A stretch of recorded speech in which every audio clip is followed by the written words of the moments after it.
خانہ کعبہ کی تعمیر کس نے کی تھی؟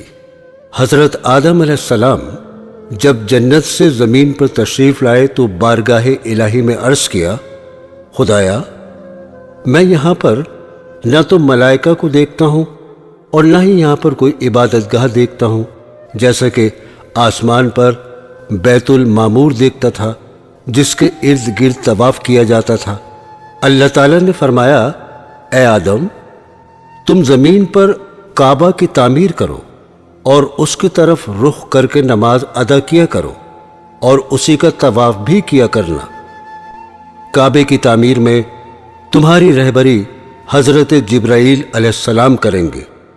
حضرت جبرائیل علیہ السلام حضرت آدم علیہ السلام کے پاس آئے اور ان کو اس جگہ پر لے گئے جہاں پر اللہ تعالیٰ نے کعبہ بنانے کا حکم دیا تھا۔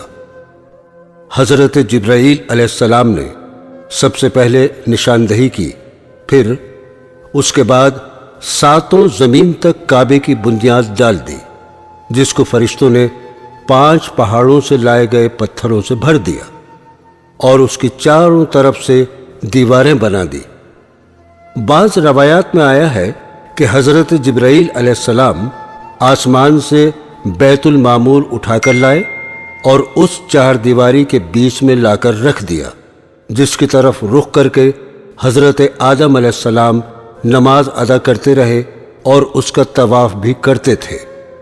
حضرت نوح علیہ السلام کے وقت جب طوفان آیا تھا تو اللہ تعالیٰ کے حکم سے بیت المعمور کو اٹھا کر حضرت جبرائیل علیہ السلام آسمان پر واپس لے گئے اور کعبے کی جگہ اونچے ٹیلوں میں بدل گئی، لیکن پھر بھی لوگ یہاں پر برابر برکت کے لیے آتے تھے اور آ کر دعا مانگتے تھے۔ حضرت ابراہیم علیہ السلام کے زمانے تک کعبہ اسی حال میں رہا، لیکن جب حضرت اسماعیل علیہ السلام اور حضرت ہاجرہ علیہ السلام آ کر اس میدان میں ٹھہرے اور ان کی وجہ سے کچھ آبادی ہو گئی، اور حضرت ہاجرہ علیہ السلام کے انتقال کے بعد حضرت ابراہیم علیہ السلام کو اللہ تعالیٰ کا حکم ہوا، آپ اسماعیل کو ساتھ لے کر یہاں پر کعبہ بنائیں۔ اس کی نشاندہی اس طرح کرائی گئی۔ اللہ تعالیٰ نے فرمایا، میں ایک بادل کا ٹکڑا بھیج رہا ہوں، اس کے سائے کو دیکھ کر ایک خاکہ بناؤ اور اس کی حد بندی کر دو۔ حضرت ابراہیم علیہ السلام نے حضرت اسماعیل علیہ السلام کی مدد سے زمین کھودی تو بنیاد حضرت آدم علیہ السلام نمودار ہوئی، اور پھر اسی مقام پر حضرت ابراہیم علیہ السلام نے خانہ کعبہ کی تعمیر شروع کر دی، اور جب خانہ کعبہ کی دیواریں حضرت ابراہیم علیہ السلام کے سر کے برابر اونچی بن گئیں اور انہیں اب اس سے اونچی دیوار بنانا مشکل ہو گیا، تب اس وقت حضرت ابراہیم علیہ السلام کے ایک معجزے کا نزول ہوا، جو کہ ایک پتھر کی شکل میں تھا، جس کو مقام ابراہیم کہا جاتا ہے۔ یہ ایک مقدس پتھر ہے جو کہ خانہ کعبہ سے چند فاصلے پر رکھا ہے۔ یہ وہ پتھر ہے کہ جب حضرت ابراہیم علیہ السلام خانہ کعبہ کی تعمیر فرما رہے تھے اور اس کی دیواریں ان کے سر سے اونچی ہو گئی تھیں، تب انہوں نے اس پتھر پر کھڑے ہو کر خانہ کعبہ کی تعمیر شروع کر دی۔ اس پتھر کی خاص بات یہ تھی کہ یہ خود بخود ہوا میں اوپر اٹھ جاتا تھا، اور حضرت ابراہیم علیہ السلام بڑے آرام سے کعبے کی تعمیر فرما رہے تھے، اور یہ پتھر موم کی طرح ملائم تھا۔ اس پتھر پر حضرت ابراہیم علیہ السلام کے پیروں کے نشان بن گئے تھے۔ آپ کے مقدس قدموں کے نشان سے اس پتھر میں 4 چاند لگ گئے کہ اللہ تبارک و تعالیٰ نے قرآن کریم کی سورہ آل عمران کی آیت نمبر 96 اور 97 میں فرمایا ہے کہ خانہ کعبہ میں اللہ کی بہت سی نشانیاں ہیں، یعنی کہ خانہ کعبہ میں خدا کی بہت سی روشن اور کھلی ہوئی نشانیوں میں سے ایک بڑی نشانی مقام ابراہیم ہے۔ اور دوسری جگہ اللہ تبارک و تعالیٰ سورہ بقرہ میں فرماتا ہے، اس پتھر کی عظمت کا اعلان کرتے ہوئے ابراہیم کے کھڑے ہونے کی جگہ کو نماز کا مقام بناؤ۔ 4000 برس طویل عرصے سے اس بابرکت پتھر پر حضرت ابراہیم علیہ السلام کے مبارک قدموں کے نشان موجود ہیں، جو بلا شبہ حضرت ابراہیم علیہ السلام کا ایک بہت بڑا معجزہ ہے۔ یقیناً یہ پتھر اللہ تعالیٰ کی کھلی ہوئی نشانیوں میں سے ایک بہت بڑی نشانی ہے۔ پہلے خانہ کعبہ کے 2 دروازے تھے، ایک دروازہ اندر جانے کے لیے تھا تو دوسرا دروازہ لوگوں کے باہر نکلنے کے لیے تھا۔ خانہ کعبہ حضرت ابراہیم علیہ السلام نے 5 پہاڑوں سے لائے گئے پتھروں سے حضرت اسماعیل علیہ السلام کی مدد سے تیار کیا تھا۔ حضرت جبرائیل علیہ السلام کوہ لبنان، کوہ ہرا، کوہ قبیس، کوہ صفا اور کوہ مروہ سے پتھر لاتے تھے، اور یہ دونوں خانہ کعبہ کی عمارت تیار کرتے تھے۔ جب عمارت پوری طرح سے تیار ہو گئی تو ایک دن حضرت جبرائیل علیہ السلام نے حضرت ابراہیم علیہ السلام سے آ کر فرمایا، اے ابراہیم، اللہ تعالیٰ نے تم کو سلام کہا ہے اور فرمایا ہے کہ تم نے بڑی محنت سے یہ گھر بنایا ہے، اور فرمایا، اے ابراہیم، تم لوگوں کو دعوت دو خانہ کعبہ آنے کی اور بلند آواز میں پکارو، میں تمہاری آواز لوگوں تک پہنچا دوں گا۔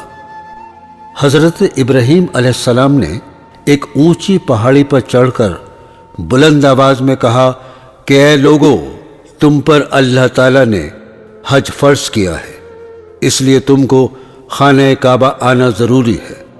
تب چاروں طرف سے آواز آنے لگی، لبیک اللہم لبیک لا شریک لک لبیک۔ اللہ تبارک و تعالیٰ نے سبھی مسلمان عورتوں اور مرد پر حج فرض کر دیا۔ اللہ تعالیٰ نے حکم دیا کہ تم لوگ میرے مقدس گھر خانہ کعبہ کے طواف کے بعد مقام ابراہیم کے پاس 2 رکعت نماز ادا کرو۔ خانہ کعبہ میں حجر اسود کا اپنا ایک اہم مقام ہے۔ حجر اسود خانہ کعبہ میں لگا ہوا مقدس پتھر ہے۔ حج کے دوران طواف کرتے وقت حجاج بوسہ دیتے ہیں۔ یہ خانہ کعبہ کی جنوب مشرقی دیوار میں قد آدم کے برابر نصب ہے۔ اگر اس پتھر کو قریب سے دیکھیں تو اس کے 12 سے زیادہ ٹکڑے ہیں جنہیں کسی مسالے سے جوڑا گیا ہے۔ شاید یہ کسی زمانے میں ٹوٹ گیا ہو اور اس کو دوبارہ جوڑا گیا۔ اس پتھر کو ایک چاندی کے فریم میں جڑا گیا ہے۔ حجر اسود کہاں سے آیا ہے یا اس کو کہاں سے لائے ہیں، اس بات کی مکمل معلومات حاصل نہیں۔ ابن عباس رضی اللہ تعالیٰ عنہ کی ایک روایت کے مطابق آقا حضور صلی اللہ تعالیٰ علیہ وسلم نے فرمایا کہ حجر اسود جنت سے لایا گیا ہے، تو خانہ کعبہ کی تعمیر اول کے وقت سے یہ حجر اسود اس میں موجود تھا۔